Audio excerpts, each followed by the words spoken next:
Hello विद्यार्थियों। आज हम कक्षा 11 का एक टॉपिक पढ़ेंगे, अमीनो अम्ल, एमिनो एसिड। अमीनो अम्ल का अर्थ होता है प्रोटीन की एकलक, अर्थात प्रोटीन की इकाइयां अमीनो अम्ल कहलाती है। प्रोटीन की एकलक अमीनो अम्ल कहलाती है, या इसे आप ऐसे बोल सकते हैं, कई अमीनो अम्ल आपस में जुड़ करके जिस बहुलक का निर्माण करते हैं वह बहुलक होती है प्रोटीन। प्रकृति में लगभग 300 प्रकार के अमीनो अम्ल पाए जाते हैं और उनमें से 20 प्रकार के अमीनो अम्ल प्रोटीन के निर्माण में भाग लेते हैं। सभी अमीनो अम्लों को एक कॉमन फॉर्मूले के द्वारा दर्शाया जाता है। अमीनो अम्लों का सामान्य सूत्र इस प्रकार से है। अमीनो अम्ल जितने भी है सब में कार्बन होता है और अपने को पता है कार्बन की 4 संयोजकता होती है, अर्थात कार्बन 4 बंध बनाता है। तो यहाँ पर कार्बन एक बंध बनाएगा COOH से, अर्थात कार्बोक्सिल ग्रुप से। दूसरा बंध बनाता है ये NH2 समूह से, अर्थात अमीनो समूह से। तीसरा बंध हाइड्रोजन से और चौथे नंबर का जो बंध है वो R से बनता है। यहाँ पर R का अर्थ क्या है? R का अर्थ है परिवर्तनशील समूह।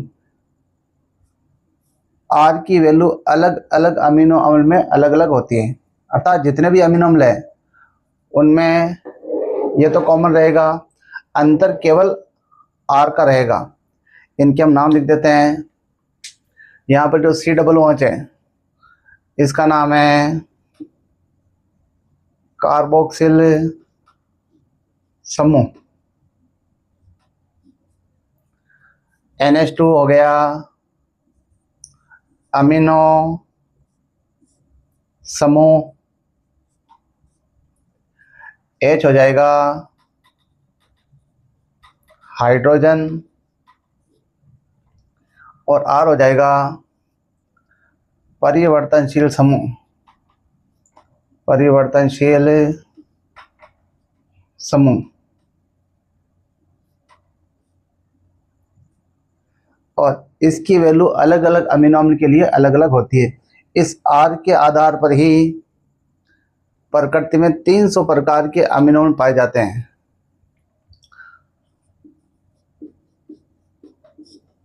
और इन 300 में से 20 प्रकार के अमीनो अम्ल प्रोटीन के निर्माण में भाग लेते हैं।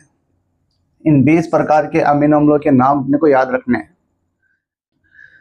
इस संरचना में इस कार्बन को कहा जाता है अल्फा कार्बन, क्योंकि यह कार्बन क्रियात्मक समूह से जुड़ा हुआ है।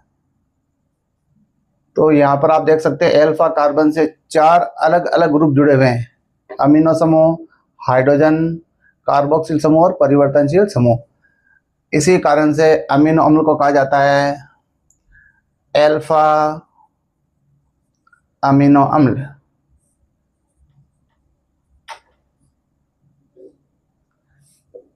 अमीनो अम्ल प्रतिस्थापी मेथेन भी कहलाते हैं, प्रतिस्थापी मेथेन, क्योंकि मेथेन का फॉर्मूला अपने को पता होता है CH4।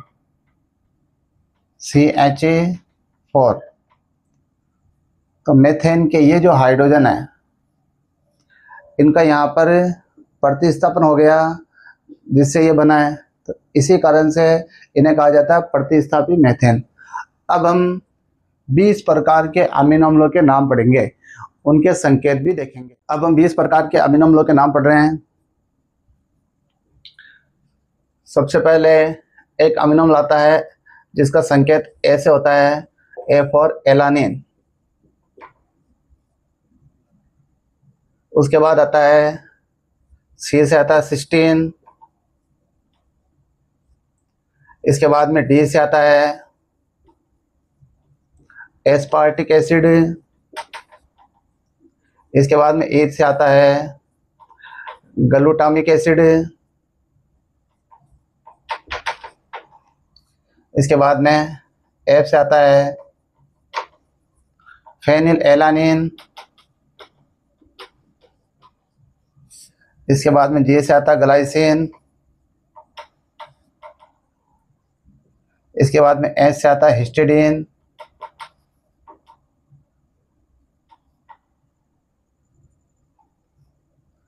उसके बाद में आई से हो गया आइसोल्यूसिन।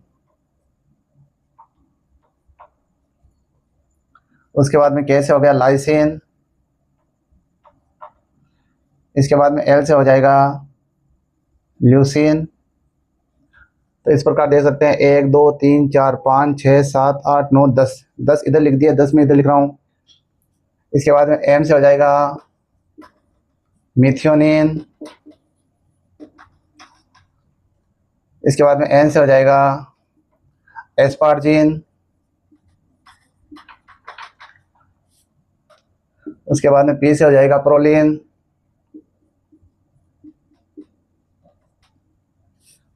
क्यू से हो जाएगा ग्लूटामिन। आर से हो जाएगा आर्जिनिन। एस से हो जाएगा सीरिन। टी से हो जाएगा थ्रियोनिन। वी से हो जाएगा वेलिन। डब्ल्यू से हो जाएगा ट्रिप्टोफैन। और वाई से हो जाएगा टायरोसिन। तो इधर भी देख सकते हैं 1 2 3 4 5 6 7 8 9 10। तो 10 और 10 हो गए टोटल 20। ये 20 प्रकार के अमीनो अम्ल प्रोटीन के निर्माण में भाग लेते हैं। अब यहाँ पर जो हमने इनके संकेत लिखे हैं वो सिंगल लेटर वाले हैं। अब हम इनके 3 लेटर वाले संकेत लिखेंगे।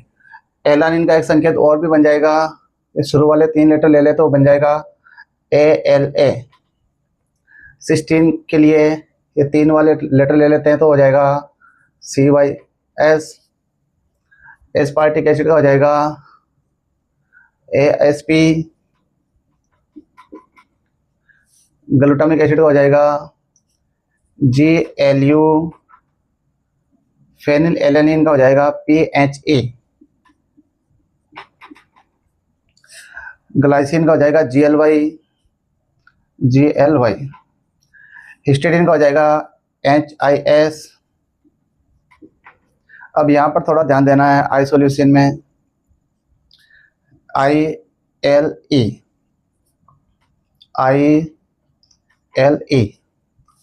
लाइसिन का हो जाएगा LYS।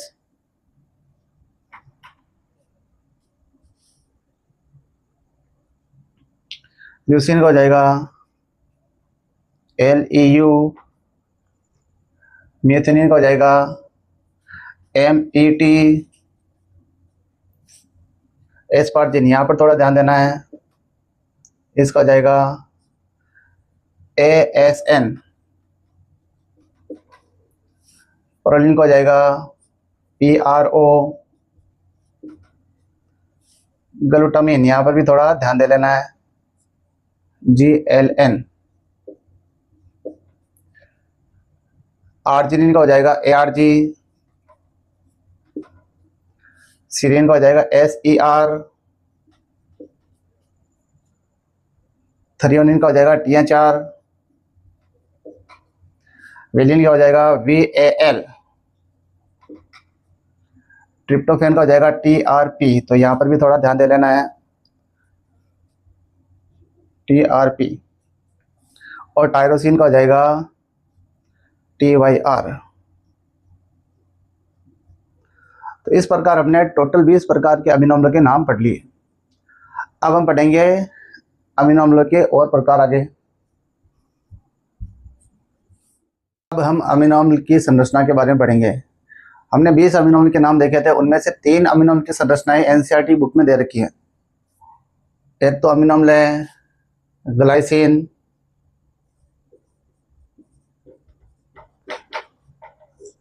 दूसरा है एलानिन और तीसरा अमीनो अम्ल है सीरीन। इन अमीनो अम्ल की संरचनाएं किताब में दे रखी है। ग्लाइसिन के लिए जो आर की वैल्यू है वो होती है एच। एलानिन के लिए आर की वैल्यू होती है CH3 जिसे पढ़ा जाता है मेथिल।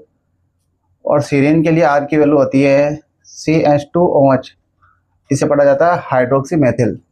हमें पता अमीनो अम्ल का जो कॉमन स्ट्रक्चरल फॉर्मूला है वो इस प्रकार से होगा।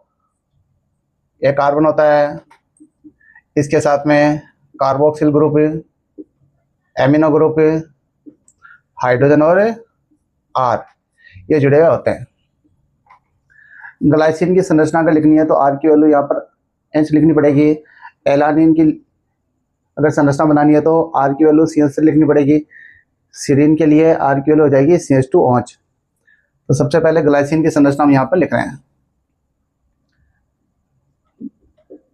ग्लाइसिन के लिए यहाँ पर COOH रहेगा, यहाँ पर H, यहाँ पर NH2, लेकिन आर की वैल्यू हो जाएगी यहाँ पर H। तो ग्लाइसिन की संरचना इस प्रकार से हो जाती है। एलानिन के लिए आर की वैल्यू रखनी पड़ेगी CH3। तो इस प्रकार से यहाँ पर संरचना बनेगी। ये carboxyl group, amino group, hydrogen. अब आर की वैल्यू यहाँ पर लिखनी पड़ेगी CH3 मेथिल। तो ये संरचना हो गई एलानिन की। अब हमें बनाना है सीरीन की संरचना। तो सीरीन के लिए आर की वैल्यू लिखनी पड़ेगी CH2OH। तो संरचना इस प्रकार से बनेगी। Carboxyl group, amino group, hydrogen, और आर की वैल्यू लिख देते हैं CH2OH। तो यह संरचना हो गई सीरीन अमीनो अम्ल की। अब हम अमीनो अम्ल के बारे में कुछ पॉइंट्स और पढ़ेंगे। जैसे एक तो आते हैं आवश्यक और अनावश्यक अमीनो अम्ल। आवश्यक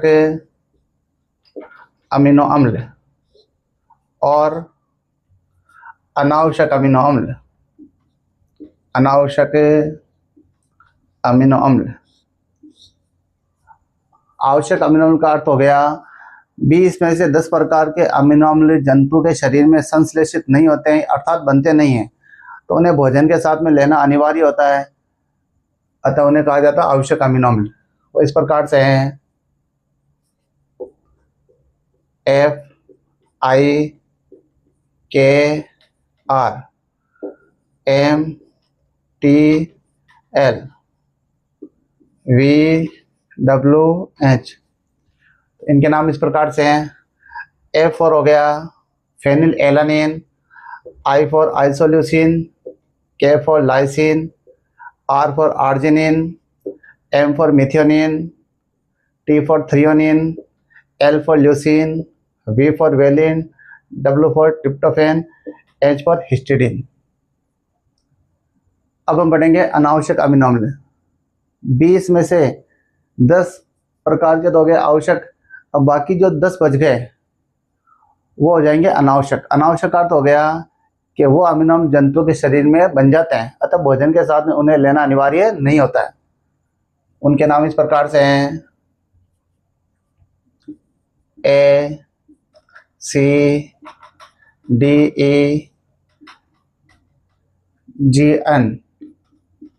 PYQS।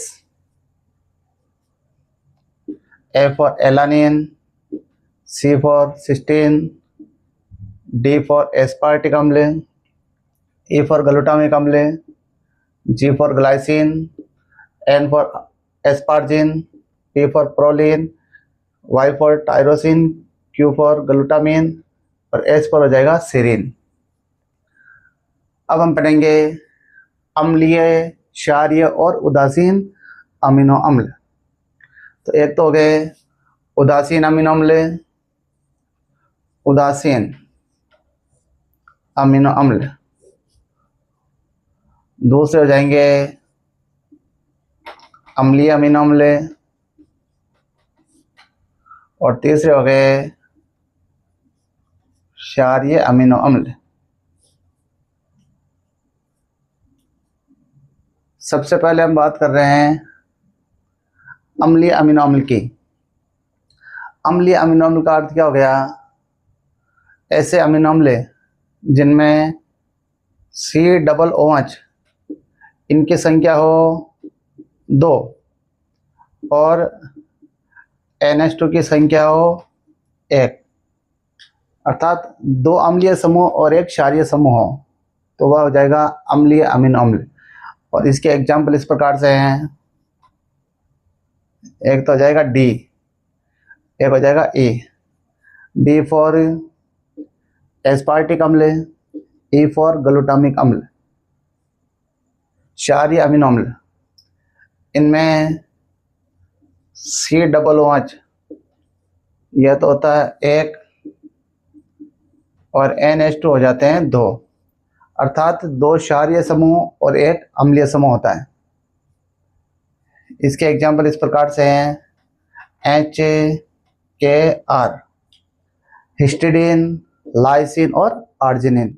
उदासीन अमीनो अम्ल इनमें COOH समूह 1 और NH2 समूह भी 1 ही होता है, तो अम्लीय समूह और क्षारीय समूह दोनों 1-1 होते हैं।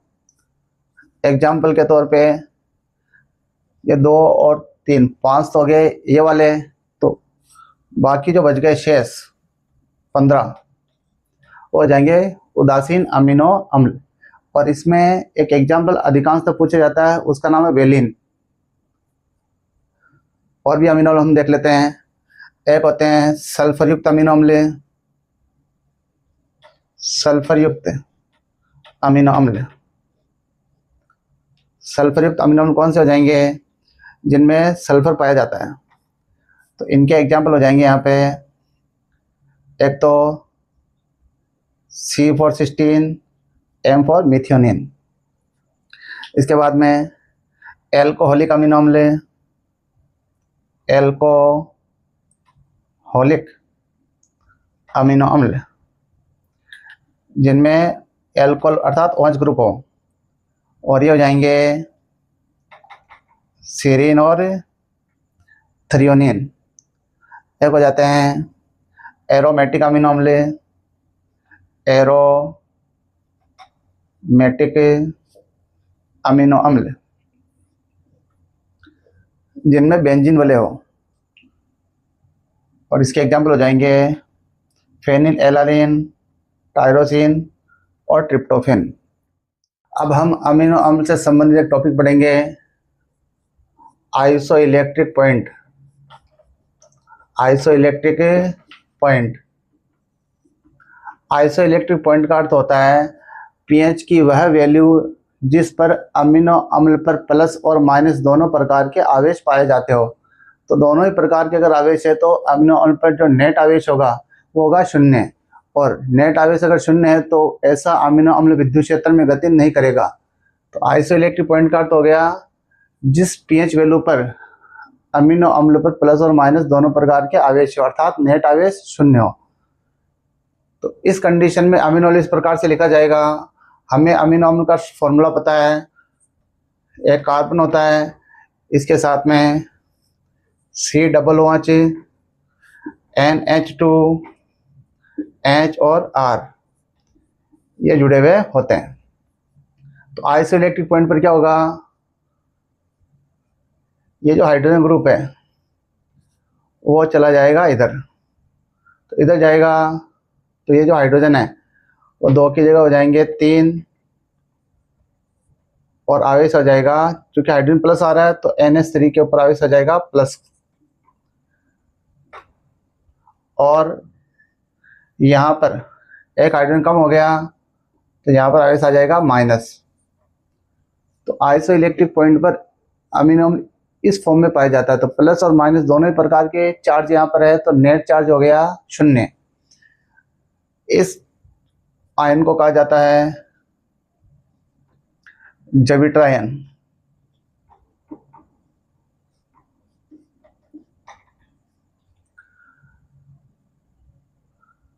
अब अमीनो अम्ल अगर अम्लीय माध्यम में डाल दें, मतलब ये जविटर आयन है उसको हम अगर अम्लीय माध्यम में डाल दें, तो अम्लीय माध्यम में हाइड्रोजन आयन होते हैं वो हाइड्रोजन आयन इससे जुड़ जाएंगे तो अमीनो अम्ल पर आ जाएगा धनावेश। यानी इस प्रकार मैं लिख सकता हूँ, अम्लीय माध्यम में, ये अम्लीय माध्यम में ज्यूट्राइन अम्लीय माध्यम में धनावेशित हो जाएगा। इस प्रकार से लिखेंगे CHNH3+R, और यहाँ पर ये जो CO- है इसके साथ में अम्ल का हाइड्रोजन आयन जुड़ जाएगा तो ये हो जाएगा C+H। तो अमीनो अम्ल पर जो आवेश आएगा वो आ जाएगा प्लस का आवेश। तो हम कह सकते हैं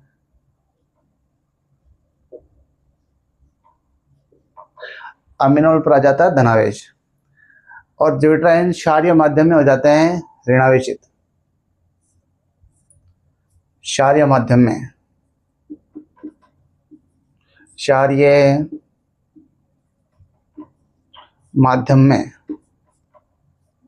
ऋणावेशित हो जाते हैं। क्यों?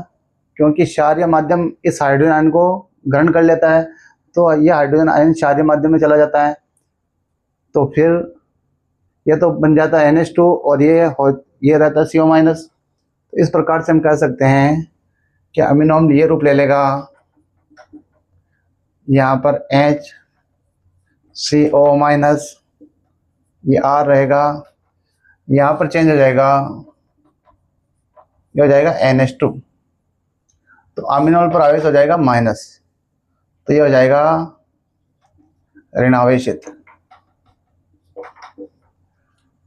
तो यहाँ पर हमने एक बात समझी है कि एक विशेष pH पर, विशेष pH कौन सी? आइसोइलेक्ट्रिक पॉइंट, उस पर अमीनो अम्ल पर प्लस और माइनस दोनों ही प्रकार के आवेश है, तभी अमीनो अम्ल कहलाएगा ज्यूट्राइन, और इस पर नेट आवेश शून्य रहेगा और यह विद्युत क्षेत्र में गति नहीं करेगा। अब बात करते हैं अम्लीय माध्यम की। अम्लीय माध्यम में